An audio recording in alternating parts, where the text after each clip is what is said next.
Welcome to another episode of the Jesus Cartel. With me, as usual, Mr. Clay Russell. Clay, how are you doing, brother? Man, I am doing good. I was going to introduce myself for some odd reason, but you did such a good job with the Mr. that I couldn't add anything to it. That's all the title you have, Mr. That's all I needed. Once you've said that about covers it. I mean, because basically you are showing the world how much you respect and honor me, and I think that's a great thing. Yeah. My parents, when I was young, they said that anybody who eclipsed you by 40 years or more, you had to say Mr. Amen. And I've held strong to that. And that's true because I am 49 and you are 8. There it is. I feel like it sometimes. What's been going on? You know what? Life is good. We're in my favorite season, football season. Yeah. 13 weeks in a row of being able to say that. We're in week 13 of our high school football season. And anytime you can be playing football, high school football on Turkey Week, hey, you're winning. That's a good thing, yeah. If you're in the quarterfinals, no matter what division you're in, no matter what, you are playing some good football. You got a pretty good football team if you can make the quarterfinals. Now, let me see if I remember this correctly. Mm-hmm. I think that a week or two ago we discussed the possibility of running into Faraday again, but they got upset. Did they not? They did. Now, I haven't heard everything because I haven't been around a lot. We are shooting this a little early in the week because of Thanksgiving and stuff. But I heard something about their quarterback went down in the first quarter. But I think that quarterback wasn't the quarterback that started the year, so I'm not sure if that was the quarterback we played or not. Mm-hmm. The quarterback we played was pretty good. So I'm really not sure on that, but I did hear that they had a quarterback change. So something happened. Is it West Feliciana? East Feliciana. East. Okay. And so that's who y'all have.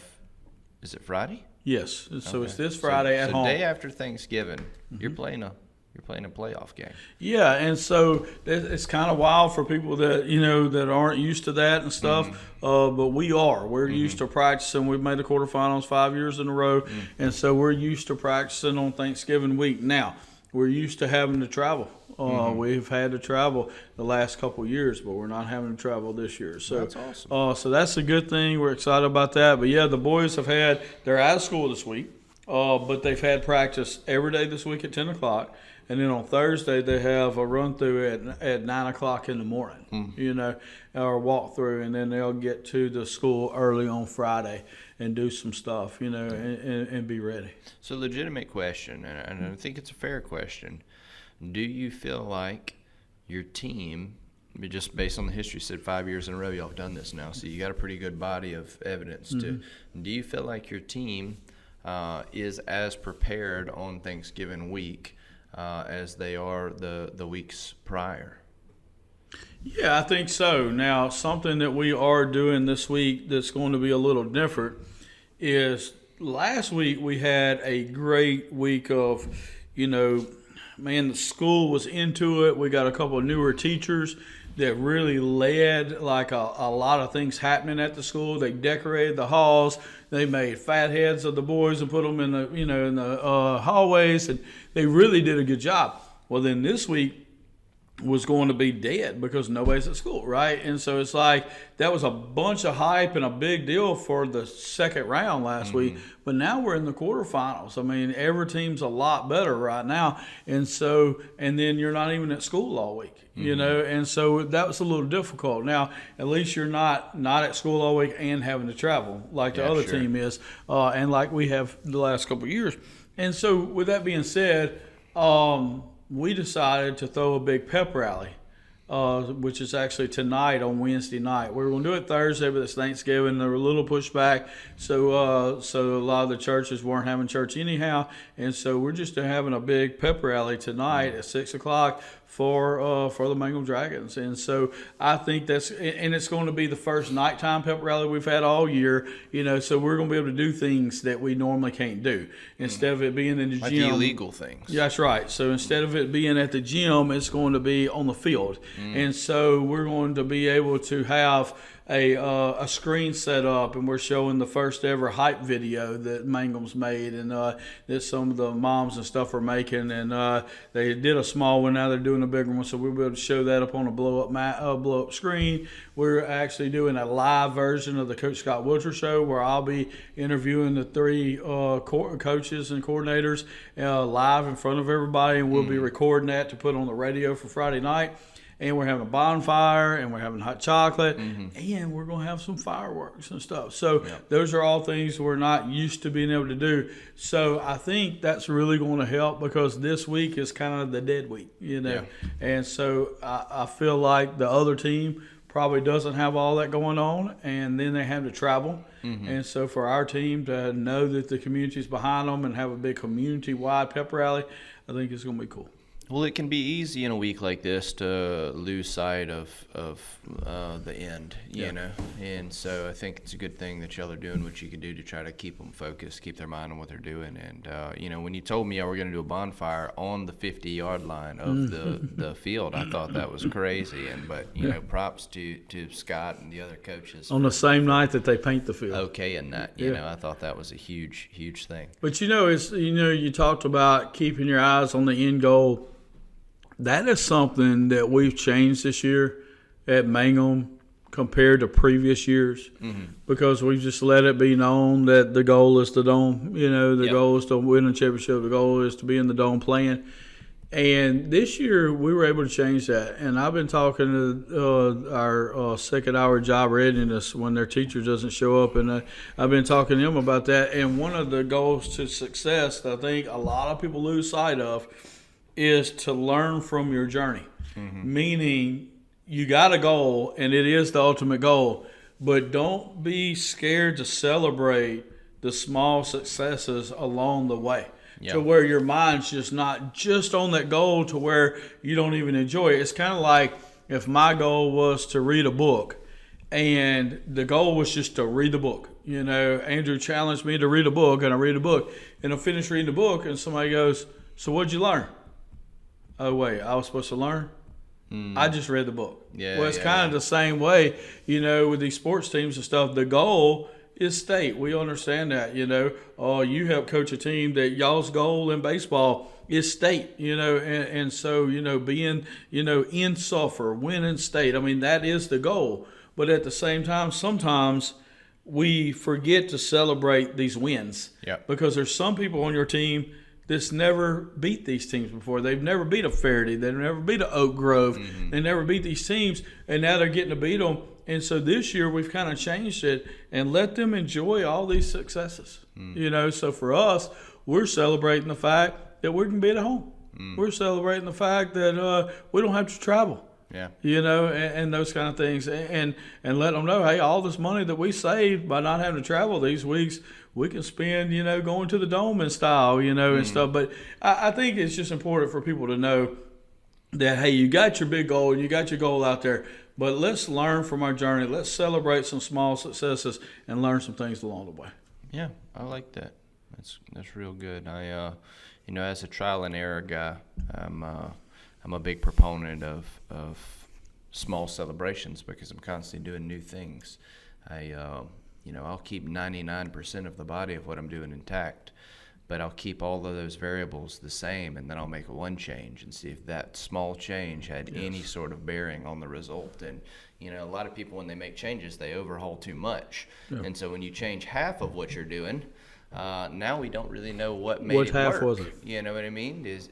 Was it the fact that we changed the way that we traveled that let us win, or was it the fact that we prepared more during the week? Was it the pep rally? I don't know. We changed everything, and so it's a good thing that the variables that you're changing is very clear. It's involvement. You stay involved, stay focused, and you'll know whether or not that was successful Friday. With the level of focus and attention there. And so if it does play out the way that we assume that it will, it's going to be another celebration, not just that you won the game, but also that particular move was a good move, right? And you'll be able to stick that in your hat for the future. And so next year, you end up in the same place. Already you're going to do that again, and then you're going to be thinking, how can we take it a step further? Another small change. Yeah, and I like those things, and that's something that we've talked about on here before, and just want to make sure everybody's clear about. Is so many times in life, just a small tweak of something can make the big difference. It's refinement. That's it. It's refinement. You want to be as good as you can be. The reason that people quit things before they get really good at them is because when you first are learning anything, you can make massive progress really fast. And so you may get 10% better after a week of practice. Like, that feels good. You can see it. It's notable. Well, to get from good to great, or great to elite, well, you're no longer growing by whole percentages. You're still in, percentages of a percent every time you practice. And no one can see it. There's no evidence that you're actually getting any better. You just know. You have to know. And that's not fun for a lot of people. They're like, I'd rather do something else where I can see large growth. Well, there's no refinement there. And so you're ultimately never going to become an elite at whatever that is, because you've refused to be a part of that refinement process. And it is tedious. I acknowledge that. But it's well worth it if you're trying to get somewhere. And I agree. And if there's any way that you can measure that some way other than in your mind, then that helps. Like with a baseball player that's, working on a swing and stuff, if we can video it along the way, then he may not think that he's gotten that much better, but by going back and looking at the videos from 2 and 3 and 4 weeks ago, he can see, oh yeah, I am making improvement here. Yep. And so anytime we can throw in a measurable somehow, it helps us, because our brain wants to make us think that we're better than we are, or we're worse than we are, or we haven't made as much improvement as we think, or we made way too much improvement. And so if there's any way that we can qualify it at all, I think it would help a lot too. Yep. And with that, I won't over dive into it, but figuring out what metrics you need to be keeping track of is important. A major one, people are all the time asking me, they're like, hey, I want to get in better shape. I'm trying to lose some weight. What's some things I can do? And I'll tell them, some things they can do to kind of start that process. And I always tell them this. I said, do not let the scale be the sole thing that you're deciding whether or not you're successful, because it will trick you. Because you will lose an initial amount of weight, but as you start to get stronger and you start to build muscle, you're going to watch the scale halt. But if you'll get a tape and you'll actually measure the parts of your body that you're wanting to shrink down, things like that, those metrics will continue to go down the way that you want them to, but the scale may have stopped, but you're still actually improving. And so, having things like that, super, super important. Yep. For the skulls, I just had a little trip with our youth from Crockett Point. We went to YC down in Alexandria.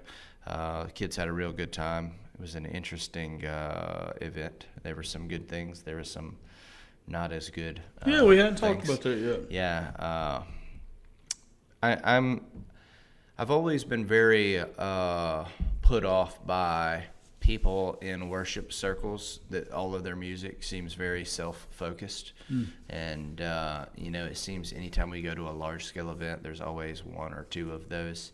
And there was one at this one, and it was just weird. Like one of the leaders? It was the first group that came out. It was a band, and their music was just very odd and very depressed and very like, woe is me. But it didn't really seem to get any better. It wasn't like there was hope on the other side of it. It was just depressing. And, that was not good. It started off bad enough that even my young students are looking at me like, can we go home? And I was kind of like, if something don't turn around pretty quick, we will. I was willing to scrap a 2-day trip within an hour. It was odd. But it turned around. It turned around pretty well. And then my kids have been, sick. They got I got home at midnight, and then at 12:30, one of my kids started throwing up. And so I had just gotten home. I just literally put my head on a pillow and started to, and you could hear it. And it was like, oh boy, here we go. And then 3 a.m. this morning, so that was 2 days ago, 3 a.m. this morning, Maddox also got sick, and so it's just like, oh man. And now I will say this about the Skull family, and this is just a fun tidbit for you guys at home. The Skull family does sickness better than any other family. We laugh, we smile, we have a good time, and you know, I don't know what it is, but everybody stays pretty upbeat regardless of what's going on. I don't know how we formed that culture in our home, but it did form, and it's a cool thing. So I ran in there when I heard Maddox last night, and I picked him up, and I mean he's heaving, and I pick him up, and he goes, "Diddy," and so it's just like in the middle of what's supposed to be a horrid moment, he's just so excited. Hey, there you are. My daddy's here.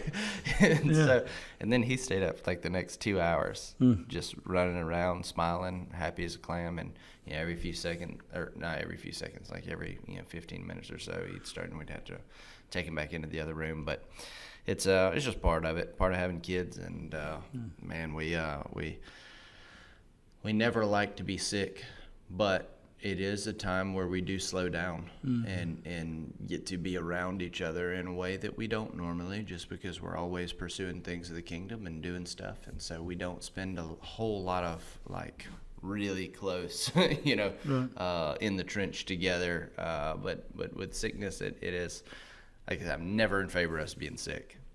But there is something that we always do take something positive from it, with just the time that we get to hang out together. And so that's not a bad thing. And then Operation Family Freedom, we hit the $69,000 mark a day or two ago. And so that's huge. That is huge. We've had several clients here have been donating stuff. We're super appreciative of that, and all the people who've been pouring in.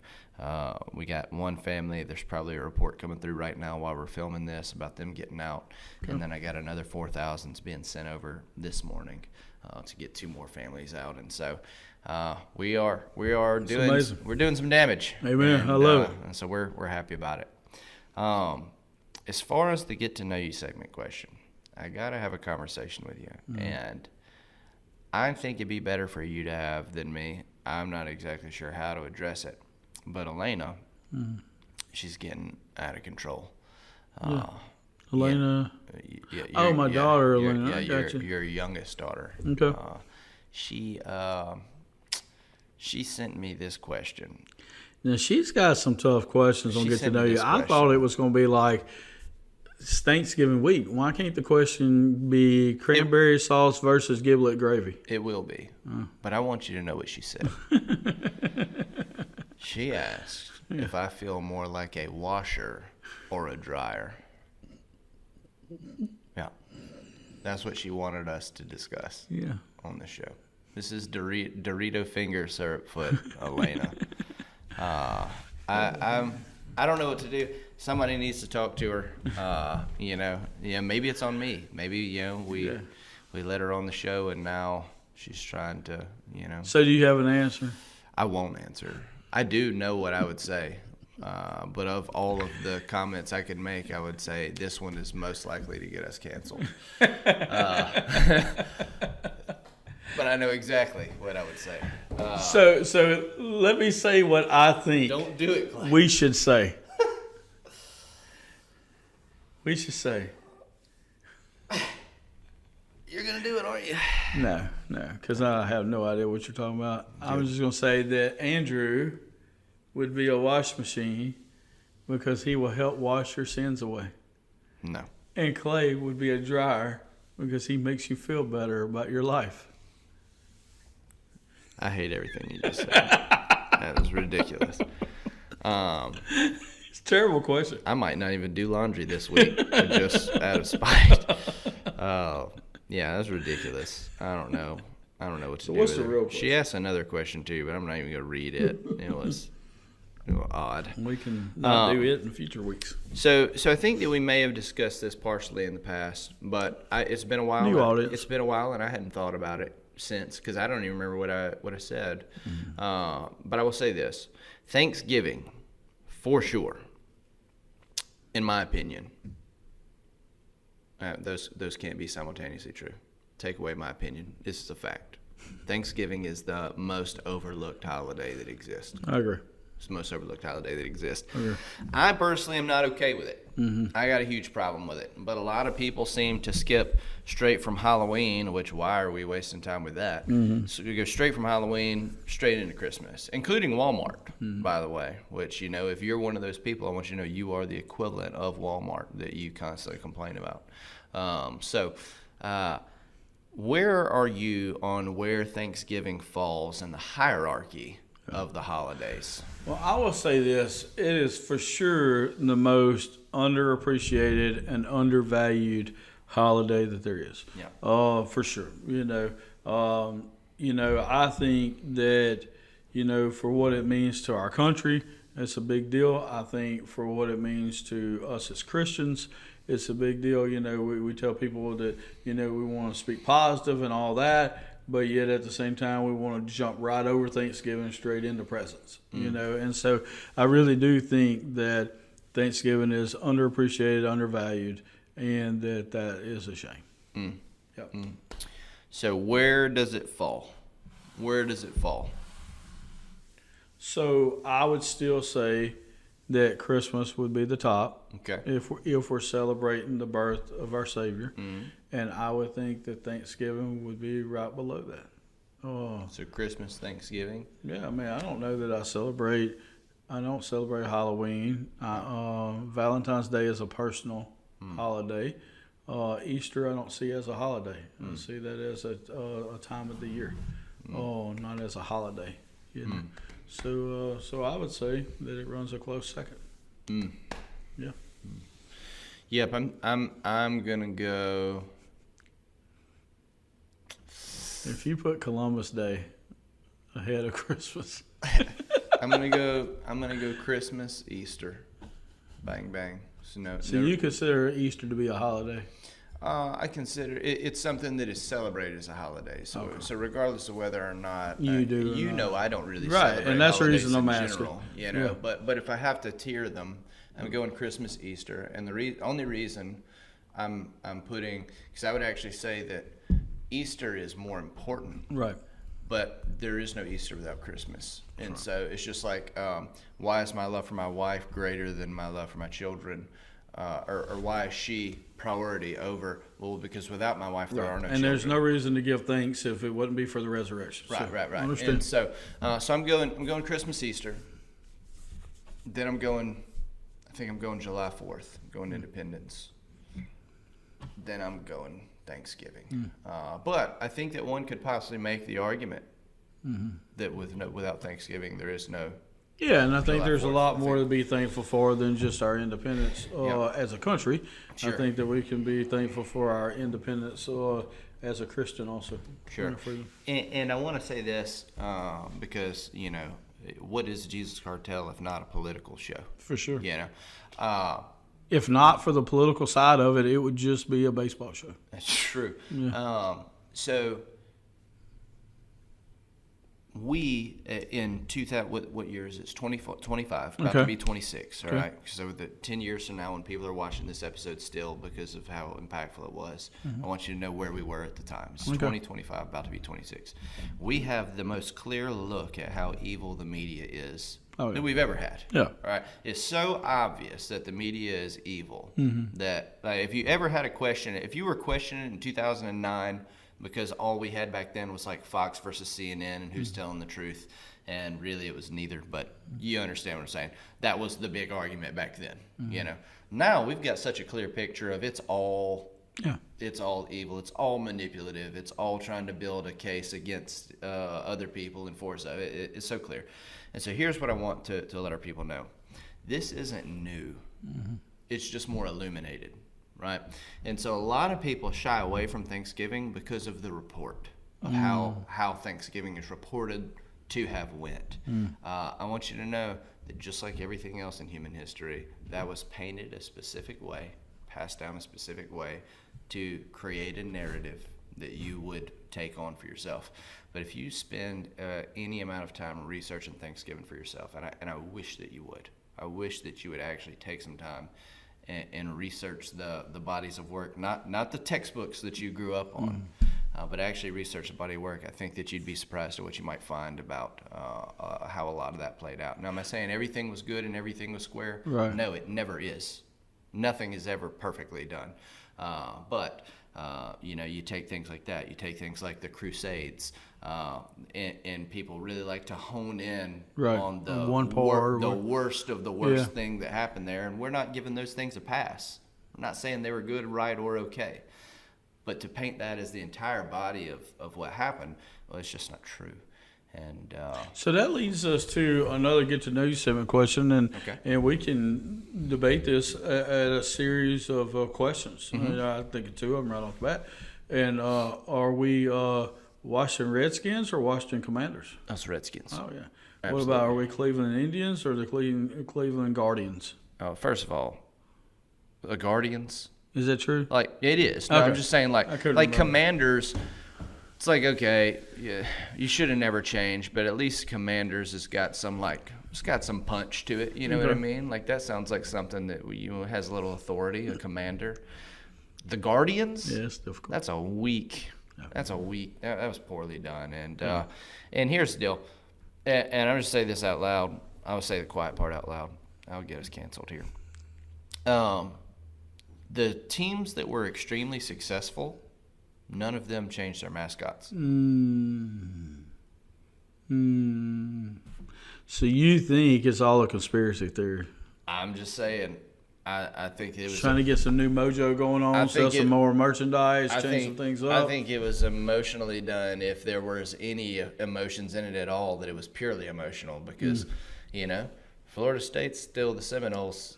They are. And Florida State is a dog of a school. They're good at a lot of stuff. They bring a lot of good reputation. Now, would you want to be the Seminoles if would you want them representing you if they were 0-11 every? That's a different conversation. Well, at the time, the Redskins were just trash, and the Indians. I still think they've never won a World Series. Yeah. Yeah, and so they've had a couple of close calls, but nothing yet. And so. I hate to be that guy, but that just seemed pretty petty. And I agree, and I think that's I don't really know if the knock on Thanksgiving is necessarily what they think might have played out. I think it's all because they're just ready for the presents. They're just ready for Christmas, ready to do it. And, I mean, maybe that's all it is. I don't know. It's very possible, man. You get tired of the narrative of it all. Speaking of presents, what are you getting me? Because I'm a present-driven guy. Yeah. I really am.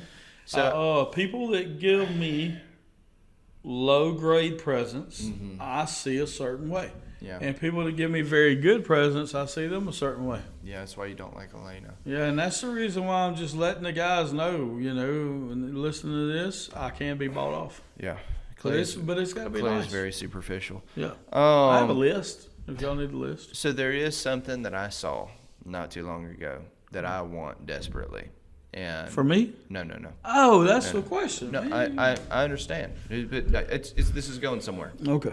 So I've never bought you a gift in our friendship, our tenured friendship, and so I don't know why we would break such a fire tradition, but there is always a chance you get a gift from me. Okay. At our company Christmas party. And it would be the first one. Yeah. Yeah. And so it's possible. It's not impossible. Right. And so back to this gift. So I've been debating with myself whether or not I was going to purchase this gift. I ultimately decided not to. That I can't get it. Yeah, well, I mean, there's still going to be a gift from me there.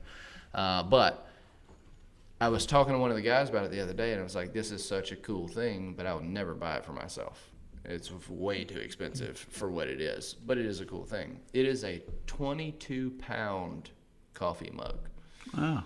And so it's like, there you go. yeah, it's That would be a good present. that would be a fun gift, but they charge way too much for it. And so here soon there will be some knockoffs that are significantly priced down. I'll probably get one of those. But my point is, it would be an excellent gift. The issue is over half of our staff would not be able to drink out of that coffee mug. Correct, which makes the odds of me getting it back for myself be very better. high. Yeah. My first year at Fresh Start, I wanted a new wedge a golf club, and I'm sorry, it was a new putter. I already had the wedge. I wanted a new putter, and so I bought the putter I wanted and brought it to, which is way more than the $25 limit. right. And but it was a gamble. I was banking that the only other person who would want that putter was Brad Clark, and so if I could beat Brad to this putter, then we'd be in good shape. And I did succeed in that, but it's a gamble. It's a gamble. Right. And so, but yeah, so I don't know what I'm going to end up potentially getting you, what you could, I think the better question is, why have you not accepted any of my gifts over the years, as I brought many gifts to your home, but you always choose someone else's gift. Because I never knew what they were. Over mine. And I'm always going to choose the best. That's not true. Yes. No one brought a better gift than my Dutch oven. I actually did end up with one. That year there was 2 Dutch ovens. Yeah, the other one was and I ended up with Tyler one. Campbell. Yeah, and I ended up with one. Cool. So what are we talking about today? I think we should talk about Thanksgiving. There you go. There you go. Yeah. So it is Thanksgiving week. I do think that of the holidays, I will say that I think that Thanksgiving does the best job of communicating to people to take a time not to be selfish. Thanksgiving, while there's a lot of food and stuff like that, there isn't gifts exchanged, and there, in most cases, is a time where people will literally stop for a second and say, "Hey, look, I'm thankful for whatever," and I think that that's a great thing. I think that's a wonderful thing, and so there are some positives of Thanksgiving. To me, there's also a dark side of Thanksgiving. And so I'm kind of curious, do you have any Thanksgiving memories, any Thanksgiving stories, things that stick out to you about the holiday? Pros, cons? What's your kind of general vibe on the holiday as a whole? So, well, as far as, some memories and stuff, some of my favorite cousins grew up in DeVille. Yes. And I know it's hard for you to understand, but they did. And I don't believe you. Oh, yeah, we've talked about this before. No, impossible. And but they moved around a lot, and but they just never lived where we lived, but they never lived that far, So only like 2 or 3 hours away, but but most all the time it was at least an hour and a half or 2 hours away. And so they would all come to my mama's trailer on Thanksgiving, and we'd get to play football and have a good time out in the yard. And there was enough of us to where we could, So with the cousins, it was I had an older guy cousin, and then one my age, and then 2 that were younger. So it was 6 of us. So we'd get one of the daddies out there to play all-time quarterback or something, and we could play football. So it was just playing football out in the yard on Thanksgiving Day growing up was probably one of my coolest memories. Yeah, I'm also very fond of Thanksgiving football. It's a top tier holiday in terms of gatherings and things like that. I will tell you something that was just kind of sad is that kind of the culture today with the families splitting as often as they do, we don't see near as much of that anymore. And so that's something that has been hard to watch. Yeah, the cool thing about these families is, and this is my dad's side, but all 3 siblings never got divorced. So all 3 of the families were together. That's awesome. So when we were growing up, it was a good time to where everybody was there. There was never a time, nobody was there. And so, and we had girls in the family too. And sometimes, they would cheer or whatever, but just the backyard football, because that yard seemed huge. Yeah. She was probably on about a half acre, but the yard seems huge at the time. I remember. Yep, I remember, man. That's good stuff.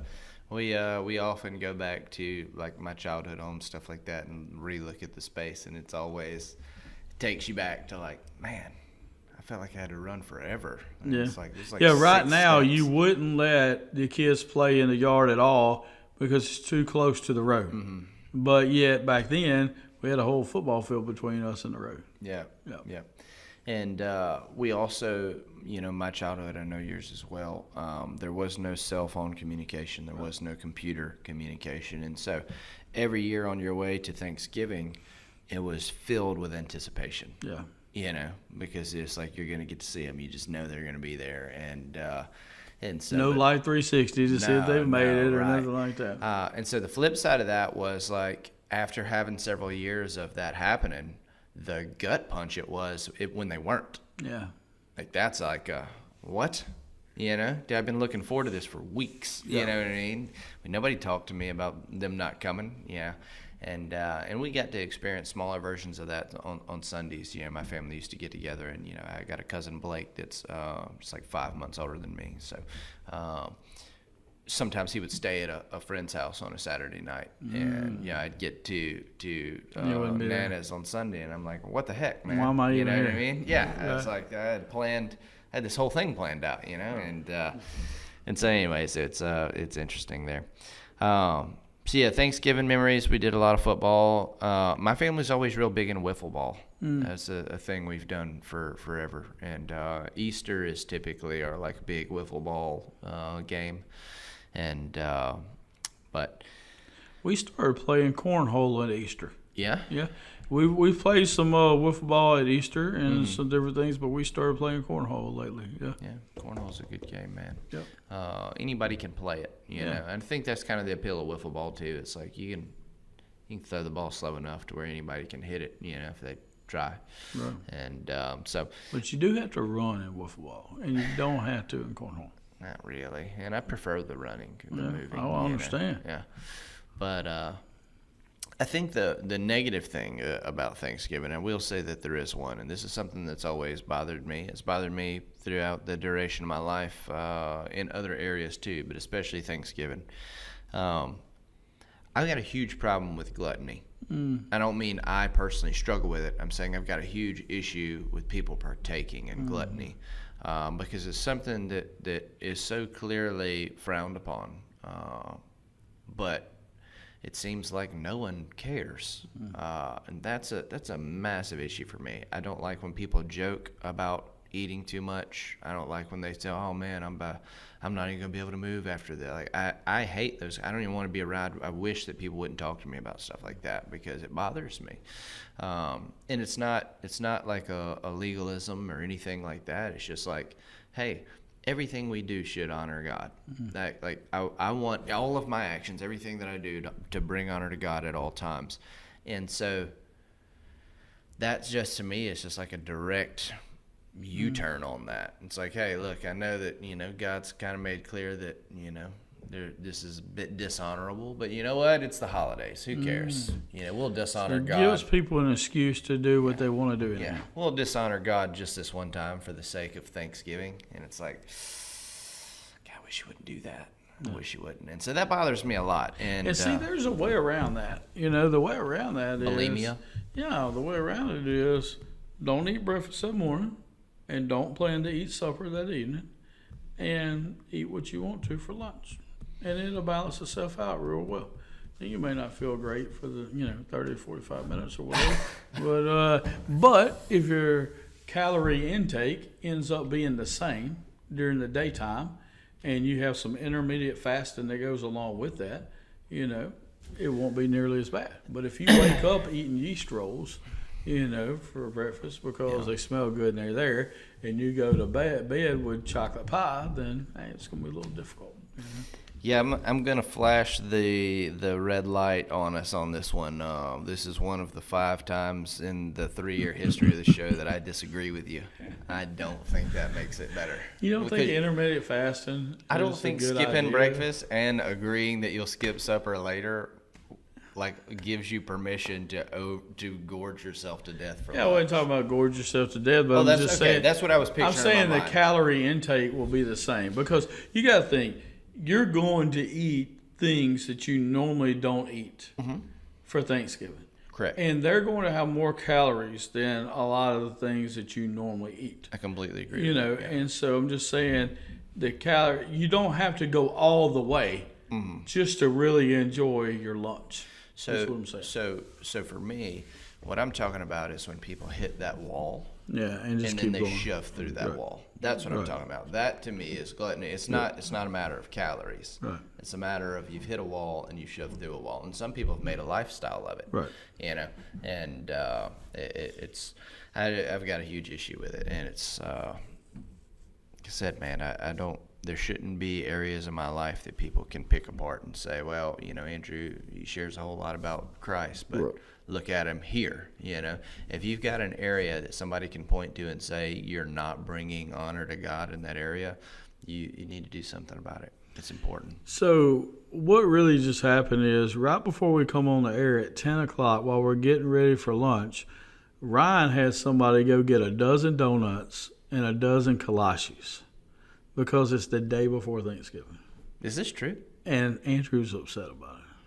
So I didn't know that did that really happen? Right before we walked out. No. That's the reason why I had to call and see where Brandon was. Oh my goodness.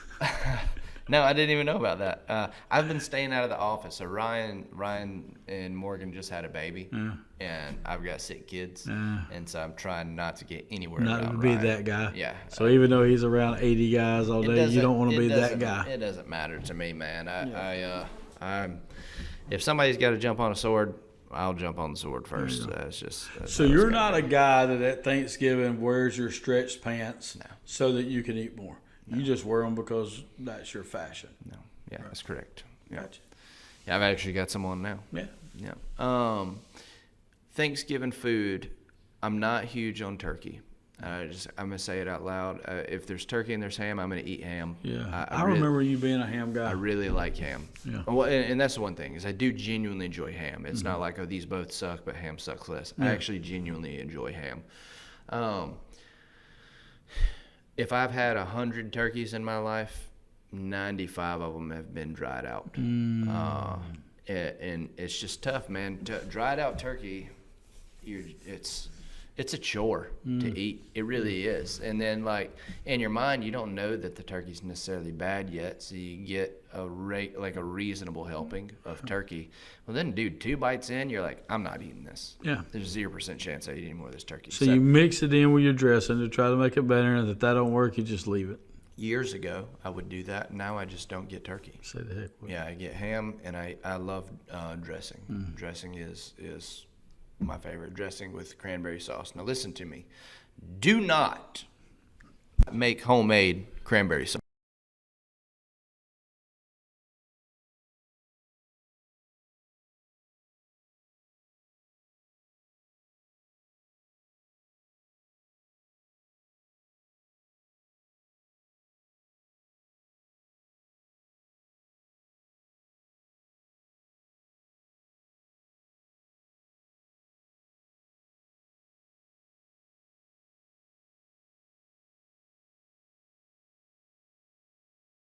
So, enjoy a couple seconds of silence before we get back to the show.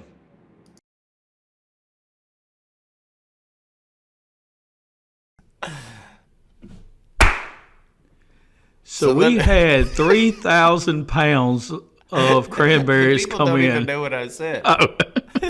So Clay smokes the microphone with his head hard enough that it dislodges our cable. Now, in his defense, it doesn't take a whole lot of pressure to dislodge our cable from the microphone.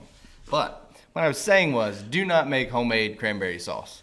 Don't do it. I will reject it. I want it to still have the can ridges when it comes out. That is cranberry sauce. That's the way that it was meant to be. Yeah, we got in thousands of pounds of cranberries the other day. And they said, Clay, what can you do with it? I said, nothing. Yeah, they said, well, we can make cranberry sauce. I said, that would be terrible. That's awful. That'd be terrible. And then awful. somebody said the amount of sugar that you would have to put in those regular cranberries to make it good is, look, just go get a can of cranberry sauce. You don't, look, so many people, they want to take it out the night before, put it in a bowl, chill it, put it in the refrigerator. Just open the can, put it in, on a plate, and it's ready to go. Thank you. Yeah. It's not complicated. And it's not complicated. And I will eat more cranberry sauce than anyone else, for sure. So I enjoy it. A can is what, 12 and a half, 13 ounces, probably something like that. How much of that can? I mean, are we talking a fourth of a can, or because it comes out like a blob like that, and it's got the ridges on the side. So let me just kind of floppy. Let me tell you how I do it. And so, I fix my dressing onto the plate, and then I make a thin slice of the edge of the cranberry sauce, the entire circle. Okay. It should be in a can. And it's shape. laying on the side. Should be in a can. No. Oh yeah, it's laying on the side. Laying on the side. So I make one thin slice. and I put that slice over the top of my dressing, Okay. so directly on it. If I can still see some of my dressing, I will make another slice. Yeah. And what I would like is for ideally, I don't want to be able to see my dressing anymore. Okay. Right. And But so- not a thick deal. But no, just a good just a little solid thin, thing. Yeah. little thin layer of it. I got you.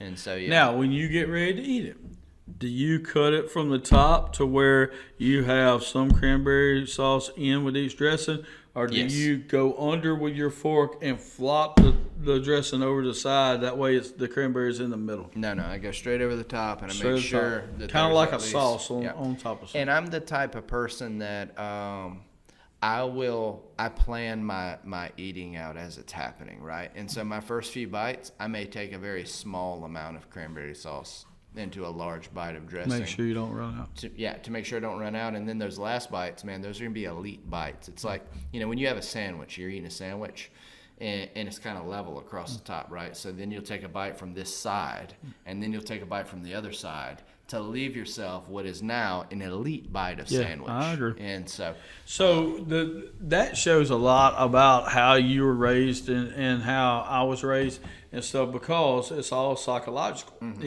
If you were starved as a kid or in the womb, or if your mom was, anorexic or a crackhead or whatever it is, and you were starved and everything, then you would eat the best parts of it first because you're scared that somebody is going to take your food. It's a psychological thing.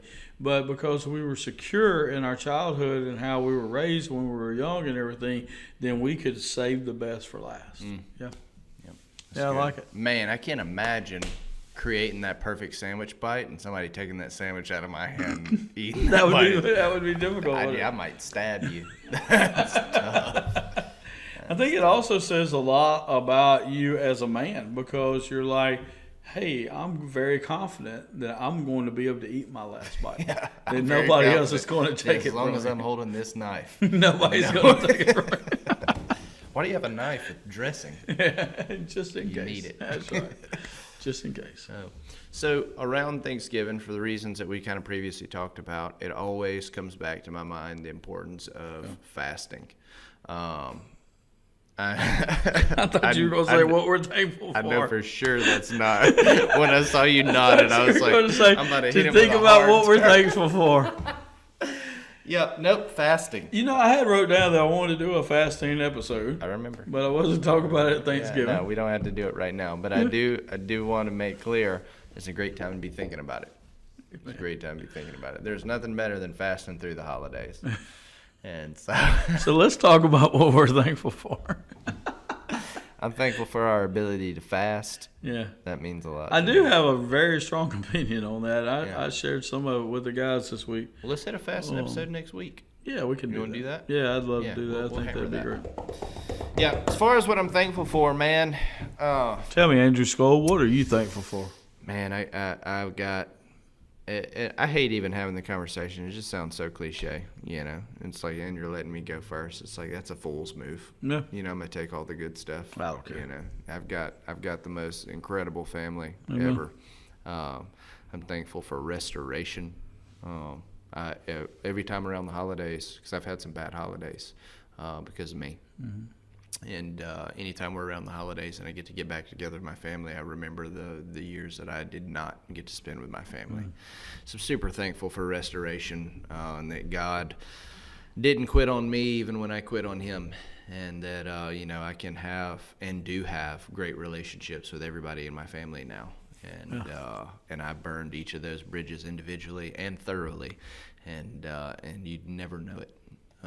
By the way that we interact now. Amen. And so thankful for restoration, thankful for salvation, thankful for new identity. I'm genuinely, just to cut off the how long this could take, I'm thankful for the thoroughness of God's plan that took into account anything and everything that I could do to screw it up, and he did not leave space for me to blow it outside of just pure rejection. And man, that's the benefit I have reaped from his grace towards me is second to none, and I'm just thankful for that, and I'm thankful that his love for me has allowed me to also walk in obedience to the things that he's called me to. And it's been a big year for Operation Family Freedom. There's a lot of families right now having their first Thanksgiving free, outside of slavery. Have never had it before. Now, it's not Thanksgiving to them over there. It's just November. Yeah. But they've never been free in November. This is their first November not as slaves. Yep. And that's an incredible thing. But even that is because of his actions and his work. And so I wouldn't trade lives with anybody. How many people can say that? You know, I know some, but there's not many I know that would genuinely say, "Hey, I wouldn't trade lives with anybody in the world." But I wouldn't. I really wouldn't. Yeah, I agree 100% with all that, and just echo all that. God is good. Life is good. It's good to be Clay Russell. It's good to be Andrew Skull. You know, God's done some amazing things in our life. I'll be speaking to the guys about it in the morning, but I guess if I had to, you know, say the thing that I was the most thankful for, it would be that, man, salvation's a great thing, but I'm glad that he didn't leave me there. I'm glad I'm not just left, you know, at first base, not just left at salvation, but that he's transforming me each and every day to his image, you know, not by what I do, but by just being plugged into the source and his transforming power. I thank God that I'm not the guy that I was 20 years ago, even though that guy was probably one of the best guys you ever met. Same thing with a guy 15 years ago. You know, I've been a Christian now, walking this area out for 28 years, and really have done the best I could possibly do each and every one of those 28 years. But I just thank God that I'm not who I used to be now, even as a Christian, because of what God's done in our lives. And I will say on a personal note, and Andrew just you know, talked about a little bit, but I will say this, you know, as I'm thinking about Thanksgiving and riding to work this morning and thinking about, you know, we were going to do this segment today, and I felt like we'd talk about something that we're thankful for. I am thankful for Operation Family Freedom that existed this time of last year, but not in the way that it's impacting people today. And I am thankful for Thrive Church that wasn't even an idea at all, not even a glimmer of idea a year ago, and now how many people it's impacted in a short period of time. So God's got us both in a great place and got us doing things that we were not doing a year ago, and you know, and dare I say, better things than what we were doing a year ago for the kingdom of God. So I think it's really cool. Yeah. Wait till next year. Amen. Yeah. You good? You got anything else? Love y'all.